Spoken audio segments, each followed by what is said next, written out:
So இன்றைக்கி நம்ம பார்க்க போகிற ஃபஸ்ட் எபிசோடோட பேர் என்னென்னா all through the house. So கதை என்னென்னா ஒன்றும் இல்லை, கிறிஸ்மஸ் நைட்டு, நாளைக்கு கிறிஸ்மஸ்னால் இன்றைக்கி நைட்டு அந்த மாதிரி ரெண்டு பசங்க இருக்காங்க, ரொம்ப க்யூரியஸாக இருக்கக்கூடிய ரெண்டு பசங்க இருக்காங்க.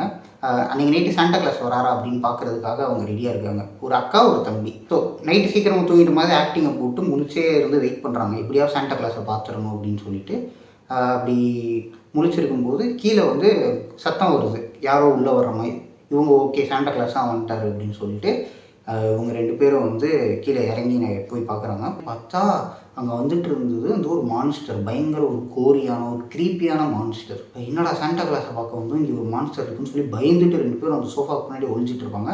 அந்த மான்ஸ்டருக்கு இவங்க ஒழிஞ்சிருக்கு தெரிஞ்சு அந்த சோஃபாவை தூக்கி போட்டு தெறிக்க விட்டு அப்படியே பக்கத்தில் வந்துட்டு இவங்க அப்படியே அள்ளு விட்டுரும், பயந்து போய் இருந்துட்டு அந்த மான்ஸ்டர் வந்து அப்படியே அதோட வாய்க்குள்ளே வந்து கையை விட்டு அப்படியே ரெண்டு கிஃப்ட்டை எடுத்து அவங்க ரெண்டு பேரும் கையில் கொடுத்துட்டு நல்ல பசங்க அப்படின்னு சொல்லிட்டு போனதுக்கப்புறம் வந்து இவங்க ரெண்டு பேரும் மேலே போய் பெட்ரூமில் படுத்து நைட்டு தூங்க முடியாமல் யோசிச்சுட்டே இருப்பாங்க.